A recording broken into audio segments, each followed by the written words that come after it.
다 함께 사도신경 하심으로 2026년 4월 28일 화요일 에바다교회 오늘을 여는 말씀 시작하도록 하겠습니다. 나는 전능하신 아버지 하나님 천지의 창조주를 믿습니다. 나는 그의 유일하신 아들 우리 주 예수 그리스도를 믿습니다. 그는 성령으로 잉태되어 동정녀 마리아에게서 나시고 본디오 빌라도에게 고난을 받아 십자가에 못 박혀 죽으시고 장사된 지 사흘 만에 죽은 자 가운데서 다시 살아나셨으며 하늘에 오르시어 전능하신 아버지 하나님 우편에 앉아 계시다가 거기로부터 살아있는 자와 죽은 자를 심판하러 오십니다.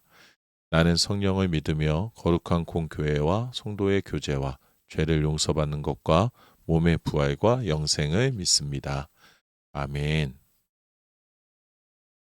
하나님께서 오늘 우리에게 주신 말씀은 구약성경 957페이지 전도서 9장 13절에서 18절까지의 말씀입니다.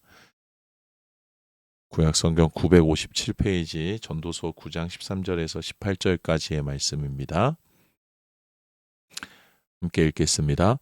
내가 또 해 아래에서 지혜를 보고 내가 크게 여긴 것이 이러하니 곧 작고 인구가 많지 아니한 어떤 성읍에 큰 왕이 와서 그것을 에워싸고 큰 흉벽을 쌓고 치고자 할 때에 그 성읍 가운데에 가난한 지혜자가 있어서 그의 지혜로 그 성읍을 건진 그것이라. 그러나 그 가난한 자를 기억하는 사람이 없었도다. 그러므로 내가 이르기를 지혜가 힘보다 나으나 가난한 자의 지혜가 멸시를 받고 그의 말들을 사람들이 듣지 아니한다 하였노라. 조용히 들리는 지혜자들의 말들이 우매한 자들을 다스리는 자의 호령보다 나으니라. 지혜가 무기보다 나으니라. 그러나 죄인 한 사람이 많은 선을 무너지게 하느니라. 아멘. 가끔씩 이러한 질문을 받을 때가 있습니다. 하나님은 전지전능하신 하나님이신데 왜 세상의 죄악을 방치하시는 것입니까? 라는 질문입니다. 능력이 있으신 하나님이시니까 하나님은 죄를 싫어하신다라는 것을 우리가 잘 알고 있는데 하나님 살아계신다라면 당연히 우리 눈앞에서 죄를 무너뜨리고 완벽한 하나님 나라를 세워야 하는 것 아닙니까? 라는 질문입니다. 이러한 질문을 하는 이유는 너무나도 분명합니다. 세상에서 나쁜 사람들이 승승장구하고 잘 되는 것 보니 그러므로 하나님은 없다라는 것을 말하는 것이죠. 그런데 우리가 생각해 볼 게 있습니다. 하나님께서 우리에게 허락하신 하나님의 말씀, 성경의 기록들을 볼 때에 하나님께서 하나님의 뜻을 이 땅 가운데 이루어 가심에 있어서 드러나게 주도적으로 명예와 권력과 세상이 부러워할 만한 것을 다 가진 사람을 통해서 또 세상의 힘을 통해서 하나님의 일을 만들어 가신 기록은 우리가 찾아보기가 힘이 듭니다. 하나님께서는 보이지 않게 가장 작고 연약한 것에서부터 일하십니다. 우리 예수님조차도 왕궁에 오신 것이 아니라 마구간 가장 연약하고 가장 작은 것 가운데 찾아오셨습니다. 여러 가지 이유가 있겠지만 성경에 기록되어진 분명한 이유는 바로 이것입니다. 세상은 강해야 많아야 드러나야 이긴다고 했는데 하나님은 약하고 작고 숨겨진 곳에서 승리케 하심으로 사람이 세상이 한 것이 아니라 하나님께서 하신 것을 나타내시기 위함이라는 것을 분명히 말씀하고 계십니다. 하나님의 말씀을 믿고 따르는 우리가 잊지 않아야 합니다. 보이지 않는다고, 들리지 않는다고, 가진 것이 없다고, 능력이 없다고, 할 수 있는 것이 없다고, 우리는 포기해서는 안 되는 사람, 포기할 수 없는 사람인 겁니다. 오히려 이런 연약한 나를 통해서 강하신 하나님의 역사를 하나님께서 나를 통해 이루실 것이다라는 것을 우리가 기대해야 합니다. 세상의 것을 채워서 하나님께서 이루신다면 하나님의 영광이 나타나는 것이 아니라 세상이 말하는 대로 거봐 이런 거 저런 거 다 필요해 라고 말하는 세상의 논리를 더 강화하는 것밖에 되지 않습니다. 예수님께서 왕궁에 오셔서 위로부터 왕의 교육을 받고 왕자로서 자라나 왕이 되어서 우리를 구원하려고 하셨다라면 예수님을 통한 구원이 진짜 가장 낮은 자, 우리를 위한, 우리의 죄악을 위한, 우리의 모든 것들을 공감할 하나님의 구원의 역사인가 하는 것을 질문으로 던질 수밖에 없습니다. 힘 있는 자가 우리를 구원한다. 세상의 논리와 다를 것이 없다라는 것으로 우리가 예수 그리스도를 온전히 신뢰할 수가 없습니다. 내가 상상치도 못하는 것 속에서 나 자신의 방법과 만족을 내려놓고 하나님을 바라보게 될 때에 그곳에 구원이 있습니다. 보이지 않고 작고 연약한 내 안에서 일하셔서 크신 하나님의 권능과 영광을 나타내시며 우리에게 은혜와 구원을 베푸시는 하나님을 우리가 바라보게 된다라는 것을 성경은 우리에게 분명히 나타내고 계십니다. 오늘 본문의 말씀에 보면 솔로몬이 자신이 경험했던 지혜에 감동했었던 사건을 이야기합니다. 솔로몬 역시 작고 연약한 지혜가 세상을 바꾸어 간다라는 것을 오늘 우리가 읽은 본문에서 나타내고 있습니다. 13절의 말씀입니다. 내가 또 해 아래에서 지혜를 보고 내가 크게 여긴 것이 이러하니. 솔로몬에게만 지혜가 있었던 것은 아니었나 봅니다. 솔로몬은 자신의 지혜가 세상의 누구의 지혜보다도 크다는 것을 알고 있던 사람입니다. 그런데 그가 다른 사람의 지혜로 큰 감동을 받았다라는 것을 말하고 있습니다. 솔로몬은 다음 구절에서 밝히고 있는 사건을 통해서 다른 이의 지혜를 통해서 감동을 받았는데 그 지혜가 어떠한 지혜인지에 대하여서 그 지혜의 특성에 대해서 이렇게 말합니다. 14절에서 15절입니다.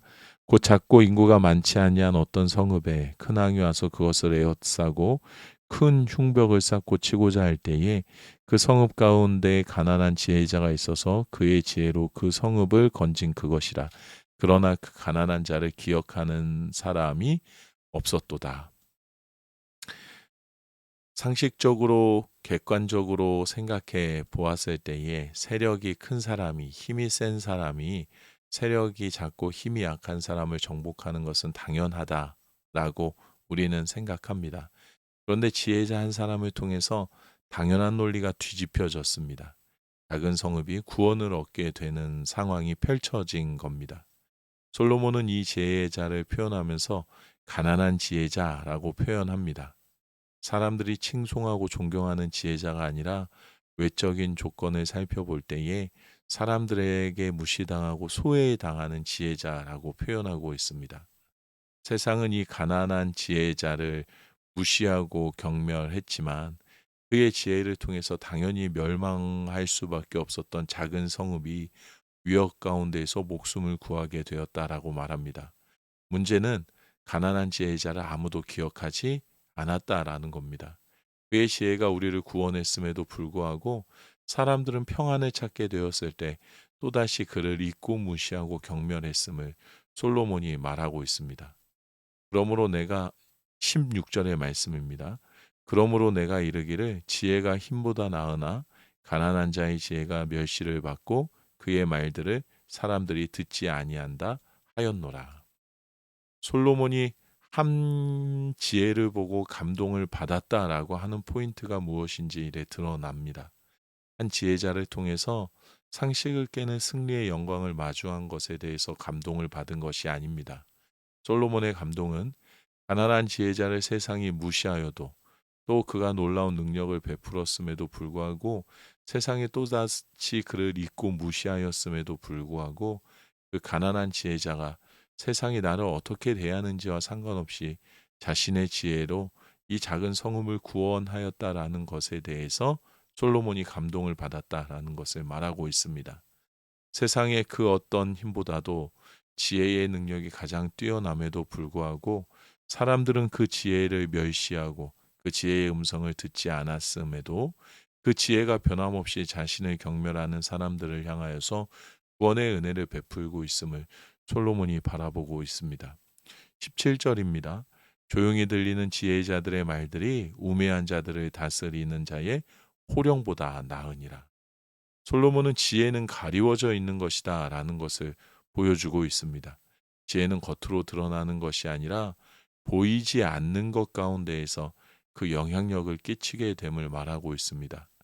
세상의 많은 이들이 눈에 보이고 귀에 들리는 대단한 것들을 쫓고 그것에 영향력이 있는 줄을 알지만 진정한 지혜는 보이지 않는 곳에서 잘 들리지 않는 희미함 가운데에서 우리의 삶을 선한 곳으로 이끌어가고 있다라는 것을 솔로몬이 말합니다. 18절입니다. 지혜가 무기보다 나으니라. 그러나 죄인 한 사람이 많은 선을 무너지게 하느니라. 가난한 한 지혜자를 통해서 그가 비록 멸시당하고 무시를 당한다 할지라도 작은 한 성읍을 세상의 큰 힘 가운데서 구원하듯 지혜는 그 어떤 세상의 힘보다도 위대한 것임을 밝히고 있습니다. 자신이 대단한 줄 알고 자신이 세상의 전부인 것처럼 자신의 힘을 의지하는 것은 결국에 자신의 삶을 무너지게 하고 많은 이들에게 악 영향을 끼치게 된다라는 것을 알려주고 있습니다. 솔로몬이 말하는 가난한 지혜자를 통하여서 구원받는 이 상황, 작고 연약하고 멸시받는 것을 통해서 이 세상이 구원받는 이 상황, 우리가 이것을 통해서 한 가지 떠올리게 되는 것이 있습니다. 바로 가난한 지혜자라는 단어에서 우리는 예수 그리스도를 얼마든지 떠올릴 수 있습니다. 세상이 멸시했고 경멸했고 그를 죽음의 자리에까지 내몰았음에도 불구하고 그는 우리의 작은 삶의 중심에 찾아오셔서 세상의 죄악 가운데 세상의 권세를 지은 악한 세력들 가운데에서 우리의 삶을 구원해 내셨습니다. 우리가 그의 은혜를 잊고 눈에 보이는 세상의 힘들을 또다시 쫓아 살아갔음에도 불구하고 그는 여전히 이 작은 성읍과도 같은 내 삶에 함께 하시며 보이지 않는 음성으로 희미하지만 그 무엇으로도 감당해낼 수 없는 능력으로 우리의 삶을 이끌어가고 계시다라는 것을 우리가 믿고 고백하고 있습니다. 솔로몬이 가난한 지혜자를 통해 새로운 것을 깨닫고 깊은 감명을 받은 것처럼 우리도 매 순간 우리의 삶의 중심에 찾아와 계신 가난한 지혜자이시며 조용히 우리의 삶을 이끌어 가시는 성령님의 그 인도하심에 기쁨과 감사를 누려야 할 줄로 믿습니다. 하나님께서 말씀을 통해서 우리에게 너무나도 확실하게 들려주고 계십니다. 세상의 힘에 비하면 우리가 붙들고 있는 말씀은 아무짝에도 쓸모없는 것처럼 힘도 영향력도 없는 것처럼 보여질 수 있습니다. 하나님의 명령을 따르기보다 나에게 영향력 주는 사람의 말을 따르는 것이 더 현실적으로 우리에게 다가올 수도 있습니다. 하나님의 말씀과 질서를 따르는 것보다 세상에 나에게 직접적으로 영향을 가하는 그러한 세상의 질서를 따라가는 것이 더 옳게 여겨질 수도 있습니다. 그런데 우리에게 가장 중요한 것은 세상이 가난한 지혜자를 대하듯 하지 않는 것임을 우리가 깨달아야 할 줄로 믿습니다.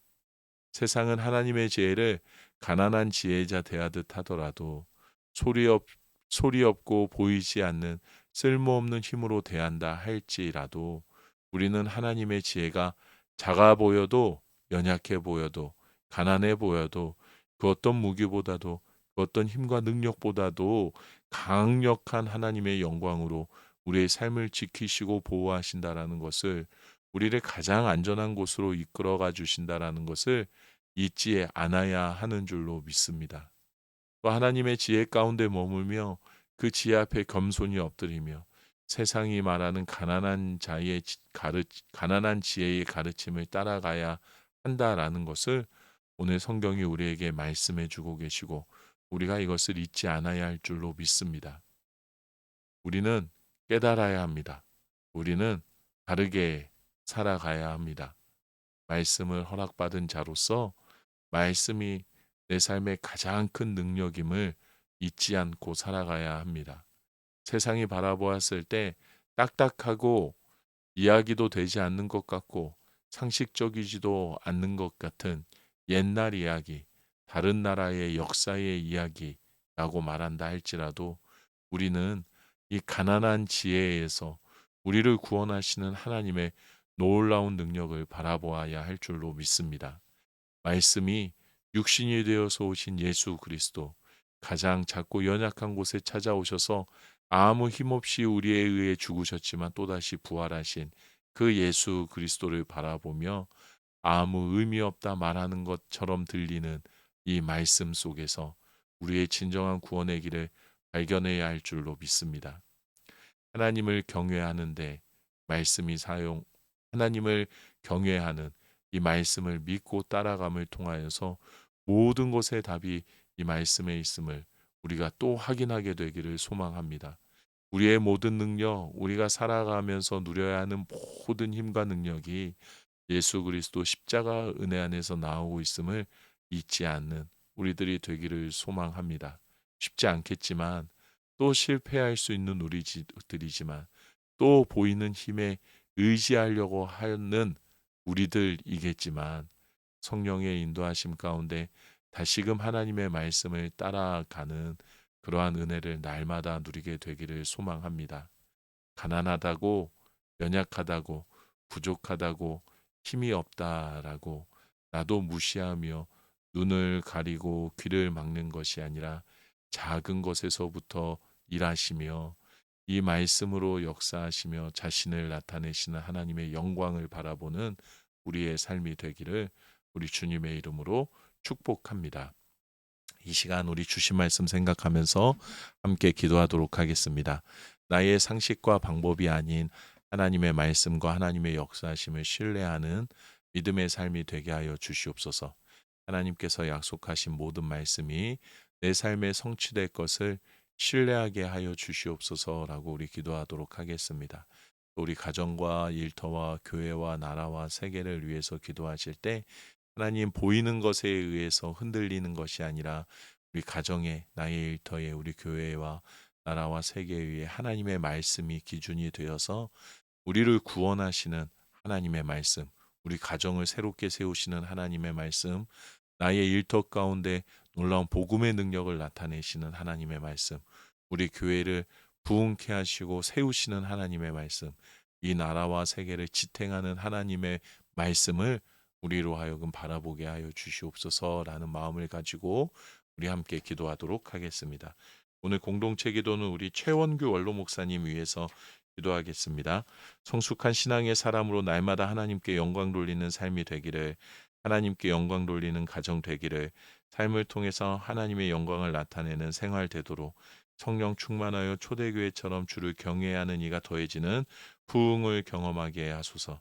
하나님의 다스림 가운데 전쟁이 없는 평화가 넘치는 나라 되게 하소서라는 기도 제목 가지고 계십니다.